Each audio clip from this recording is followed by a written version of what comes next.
आज हम निकालना सीखेंगे इकाईकांक। तो इकाईकांक कैसे निकालते हैं वो देखते हैं। संख्याओं में जोड़ होगा, माइनस होगा, मल्टीप्लाई होगा, डिवाइडेशन भी होगा, और घातांक वाली संख्याओं में भी हम इकाईकांक निकालेंगे कि उसमें क्या इकाईकांक होता है। देखो कैसे निकालते हैं। मैंने लिखा 257 प्लस 358, ठीक है। तो देखो इसमें क्या करना है आपको, अगर मैं आपसे इसमें इकाईकांक पूछूंगा इसके परिणाम में, तो क्या आपको 7 प्लस 8 को जोड़ देना है। 7 और 8 कितने होते हैं, 15 आएंगे, यानी कि पीछे 5 आएगा, तो वही मेरा आंसर हो गया, यानी कि इकाईकांक क्या हो गया, 5। अगर इसी को मैं माइनस लिख देता हूं, ठीक है, अब मैं कोई और संख्या ले लेता हूं, जैसे 2 7 9 माइनस 5 3 या 1 5 3 ले लेता हूं, ठीक है। इसको माइनस करता हूं तो लास्ट वाले में से ही आपको लास्ट वाला माइनस कर देना है। इसका मतलब होगा 9 में से 3 जाएंगे तो पीछे 6 बचेगा, या कि इसका इकाईकांक क्या होगा, परिणाम का 6, ठीक है। हो सकता है आपको यहां मल्टीप्लाई मिल जाए, तो मल्टीप्लाई में कैसे करेंगे, 9 से 3 का मल्टीप्लाई कर देंगे तो कितना हो जाएगा, 27 आएगा, यानी कि इकाईकांक क्या हो जाएगा, 7, ठीक है। देखो ऐसे कई संख्याओं का आपसे गुणा में परिणाम नहीं पूछेगा, इसमें इकाईकांक पूछेगा। तो इकाईकांक कैसे इसमें निकालेंगे, देखो यहां से सबसे से लास्ट वाला अंक उठाना है, यानी कि अगर मैं करूं कि 3 का गुणा 2 से करूं तो 6 आएगा, और 6 का गुणा फिर 7 से करूं तो 7 छिंगे 42 आएंगे, और 42 में इकाईकांक क्या होगा, 2, यानी कि इसके पूरे परिणाम में इकाईकांक क्या होगा, 2, ठीक है। एक चीज और होती है इसमें, जब हम मल्टीप्लाई करते हैं, अगर मान लो सेम में आपको 0 1 5 6 ये अगर 4 अंक कहीं मिलते हैं और इन्हीं का आपस में गुणा कर रहा है, या इन्हीं की घातांक वाले में पहुंचे, तो अगर मैं आपसे कहूं कि भाई देखो 10 गुणा 10 है तो इकाईकांक क्या होगा, 0 गुणा 0 यानी कि 0। अगर पीछे 11 गुणा 21 है तब भी क्या होगा, पीछे 1 का मल्टीप्लीकेशन, यानी कि पीछे का अंक अगर 1 आए तो 1 ही होगा। ऐसे ही अगर 25 मल्टीप्लाई बाई 125 लिखूं तो भी इकाईकांक क्या आएगा, 5 आएगा। और ऐसे ही 36 गुणा में 216 करूं तो भी क्या आएगा, 6 आएगा, ठीक है। इसका मतलब है कि ये आपस में जब भी गुणा होते हैं तो खुद ही इकाईकांक आते हैं, आपस में खुद गुणा होना, यानी कि पीछे के अंक अगर सेम रहे, यही हो सभी में, ठीक है। अब देखो अगर मैं घातांक वाले में बात करूं तो 25 की पावर में चाहे कितनी भी लिख दूं, 198 लिख दूं, इसमें इकाईकांक क्या होगा, 5 का कितनी भी बार गुणा करूंगा तो वो 5 ही आएगा। तो ये सब में रूल फॉलो होता है। अगर मैं 10 की पावर कुछ भी लिख दूं, 200 लिख दूं, तब भी क्या आएगा, 0 आएगा। अगर मैं यहाँ 36 की पावर 213 लिख दूं तब भी आंसर क्या आएगा, इकाईकांक 6 आएगा। और अगर मैं 45 का लिखूं तब भी क्या आएगा, मान लो यहाँ 200 लिख देता हूं तो 5 ही आएगा, यानी कि। और 1 वाले में 1 आता है, यानी कि 11 की पावर या 21 की पावर में कुछ भी लिख दूं, लाइक मैं 87 लिखता हूं, तब इकाईकांक क्या होगा, 1 ही होगा, यानी कि 0 1 5 6 उसकी पावर में कितनी भी करूं, इसमें इकाईकांक चेक करेंगे पीछे का अंक क्या है और देखेंगे तो वही इकाईकांक मिलता है, ठीक है। देखो अब घातांक वाले जो है, घातांक वाले में मैं कैसे करते हैं, मान लो मैंने लिखा 32 और इसकी पावर है 1 2 1, ठीक है, ये है। अब देखिए ऐसा क्या होता है इसमें इकाईकांक कैसे पता करेंगे, ठीक है। 2 वाले में 0 1 5 6 में 0 1 5 6 खुद ही होते हैं, ठीक है। लेकिन अब अगर इसमें पूछेगा तो कैसे करेंगे, देखो ये 2 है, ठीक है, 2 की पावर लिखेंगे 2। अब पावर में ये 121 है तो पता नहीं कितना हो सकता है, हम क्या करेंगे, जो भी पावर होती है उसमें 4 से डिवाइड करते हैं। और 4 से डिवीजन का मैंने रूल तुम्हें बता रखा है पिछले वीडियोस में, कि 4 का रूल क्या होता है, कितनी भी बड़ी संख्या लिखी हो उसके पीछे के 2 अंक जो होते हैं उन्हीं में भाग देंगे।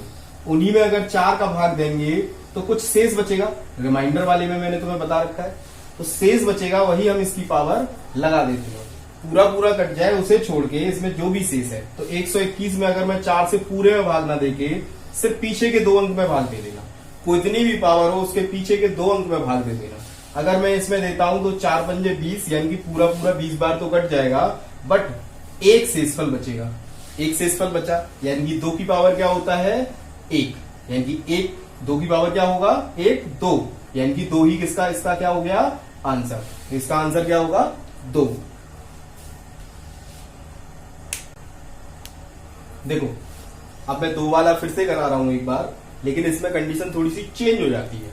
क्या होता है वो सब समझते हैं। देखो 312 की पावर 116 है। मैंने आपसे पूछा कि इसका इकाई का अंक, तो मैं 2 ही लिखूंगा अभी, और 2 की पावर जितनी भी होगी फिर उसे खोलेंगे। अगर मैं इसमें पीछे मैंने क्या बताया कि पीछे के 2 अंक में सिर्फ 4 से डिवाइड कर दो, तो जो शेषफल बचे वो पावर में छोड़ दो। लेकिन यहां क्या बचा, पावर में 0, क्योंकि 4 से 16 पूरा पूरा कट जाएगा तो 0 बचेगा। आप कहोगे कि इसका इकाई का अंक 1 है, लेकिन ये गलत है, क्योंकि किसी चीज की पावर 0 है 1 होगा, बिल्कुल सही है, बट इसका आंसर इकाई का अंक 1 नहीं है। क्यों, क्योंकि देखो अगर मैंने जब भी 0 बचता है किसी कंडीशन में, तो क्या होता है 2 और 4 के साथ यही पोजीशन होती है। तो फिर मैं अगर मैं कहूं कि इससे 1 कम बार भाग दे लो, तो 0 अगर आए तो आप उसको 4 लिख दीजिए, क्योंकि अभी भी इसमें मैं 4 से भाग दूंगा तो पावर में क्या आएगा 0 ही आएगा। तो मैं क्या करता हूं, इसको 0 की जगह 4 ही लिख देता हूं। ठीक है, एक पिछला यानी कि 4 या 12 और बचे कितने शेषफल के 4। 0 नहीं आना चाहिए, 0 आए तब यही करना है, सिर्फ 2 में और 4 में। ठीक है, अब देखो यहां से जैसे ही मैंने 4 किया तो ये क्या होगा, 2 दूनी 4 दूनी 8 दूनी 16, यानी कि इकाई का अंक क्या आया 6, यानी कि इसका आंसर क्या होता है 6। अगर आप डायरेक्टली याद रख सकते हो, अगर पूरा पूरा कट जाए 2 की पावर 0 आ रहा है तो उसका रिमाइंडर वो सॉरी इकाई का अंक क्या लिखोगे 6 लिखोगे। ठीक है, और अगर जैसे मान लो मेरा यहाँ पे 313 है, उसकी पावर 116 होता, तब क्या होता भाई, देखो 3 वाला करते हैं तो 3 ही लिखेंगे, इसमें भाग देंगे तो 3 की पावर 0 होगा। लेकिन 3 की पावर 0 करो या 3 की पावर 4, उसका आंसर 1 ही होगा। सिर्फ 2 वाले कंडीशन में ये लगता है और 4 वाले में लगता है। ठीक है, और आगे देखेंगे जिसमें भी लग सकता है। ठीक है, अगर ये देखो 3 की पावर 0 तो इसका 1 है, सिर्फ 2 में ध्यान रखना है।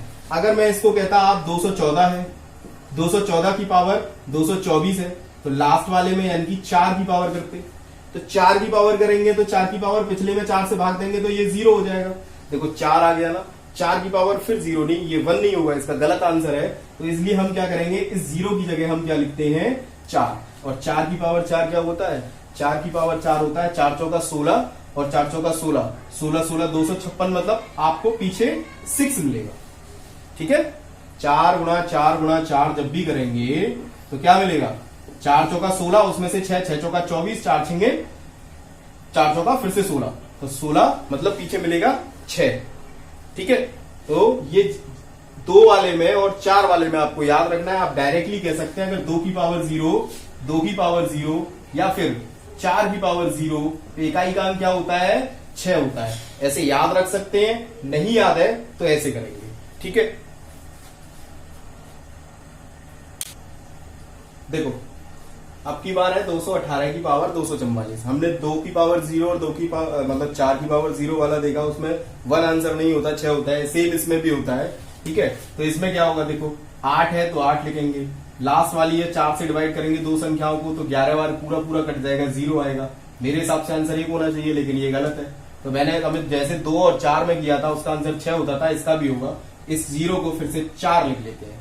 ठीक है, और किसी में नहीं करना, 2 4 और 8 में करना है। तो देखो ये होता है 8 गुणा 8 गुणा 8 गुणा 8, तो ये कितना हो गया 8 8 64 गुणा में 8 8 64, और फिर से इकाई के अंक का मल्टीप्लाई किया तो कितना आ जाएगा, ये 4 चौका 16, यानी कि पीछे का अंक क्या हो गया 6। अब आपको हमेशा याद रखना है कि 2 की पावर जब भी 0 मिले, 2 की पावर 4 की पावर 0 मिले, 8 की पावर 0 मिले, इनके सबके इकाई के अंक क्या होते हैं 6 होते हैं। बाकी सब में जो भी आएगा पावर, अगर मान लो 2 की पावर 3 बचता है कहीं, तो आप करोगे 2 दूनी 4 दूनी 8 इकाई का अंक है। अगर मान लो 4 की पावर 4 मिलता है, सॉरी 4 की पावर 3 मिलता है, तो 4 तिया 12 और 12 चौका 48, यानी कि आंसर 8 होगा।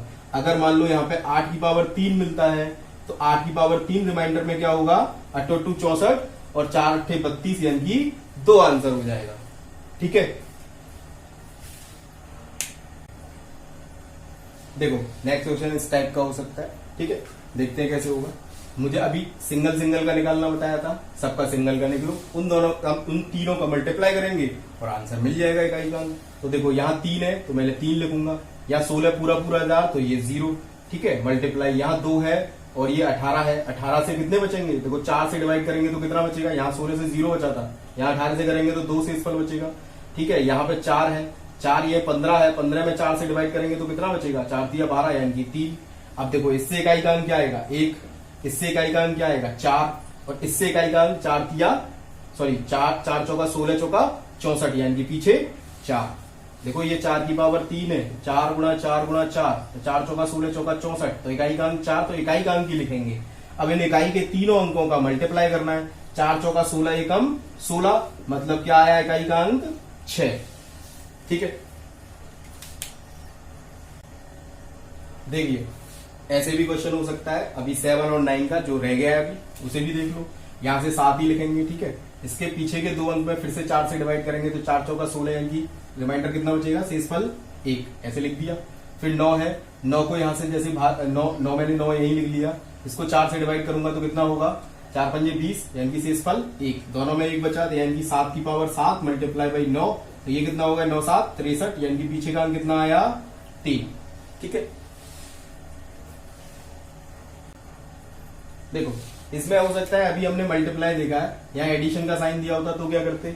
तो हम जो बस साइन है बस यहाँ पे चेंज करेंगे। ठीक है, सेम वही प्रोसेस है, घातांक वाले में सब में यही करना है। जो भी पावर हो, मान लो कोई भी पावर दे रखी है, उस पावर के पीछे के 2 अंक कर लेना। 4 से डिविजिबल करते हैं हमेशा, पीछे के 4 से डिविजिबल का मतलब ही ये होता है संख्या डिवाइड है या नहीं पता करना, कि वो 4 के पीछे 2 अंक देख लो। तो 2 अंक देखेंगे तो 17 में देंगे तो कितना बचेगा? 1, 16 बार कट जाएगा, और यहाँ से कितनी बार कटेगा? 4 पंजे 20, यानी कि 1 शेषफल यहाँ से बचेगा।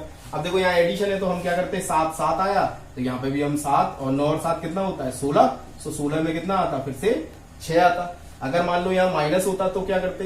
तो माइनस आता तो 7, देखो माइनस आता तो क्या करते? 7 माइनस की 9। अब देखो आप कहते कि 7 में से जाएगा नहीं, तो इधर पे और भी तो वैल्यू आती है कुछ ना कुछ इसके आगे, इससे इसको कैरी दे देते हैं, तो ये 17 हो जाते। 17 में से 9 गए तो कितने हो जाएंगे? 8। तो माइनस वाले में ऐसे मत सोचना कि -1 बचेगा। ठीक है, आप आगे वाले से कैरी भी तो लेते हैं, कोई भी आगे मान लो इसके कोई भी अंक हो, 2 हो 3 हो, कुछ भी आ रहा होगा, तो उससे कैरी लेके इसको दे देते हैं, तो ये 17 हो जाता है, 2.5 बन जाती है। 17 बनेगा, 17 में से 9 गए तो कितने बचे? 8, 8 और 9 17 होते हैं। ठीक है, तो ऐसे करके इसका इकाई का अंक हो जाएगा।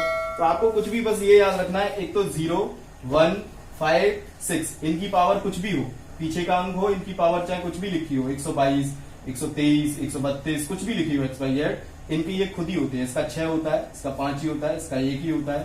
ठीक है, और इसका 0 ही होगा। ठीक है, प्लस माइनस में हो तो प्लस माइनस, मल्टीप्लाई में हो तो पावरों को जैसे करते हैं निकालते हैं इकाई के अंक, सबके मल्टीप्लाई कर लेते हैं। मल्टीप्लाई वाला मैं तुम्हें अलग से बता चुका हूं। प्लस माइनस सब कुछ हो तब भी आप जैसे जोड़ते घटाते हैं, उसमें लास्ट के लास्ट वाले अंकों को बस जोड़ना घटाना है, और उसी से सारे इकाई के अंक निकल सकते हैं। ठीक है।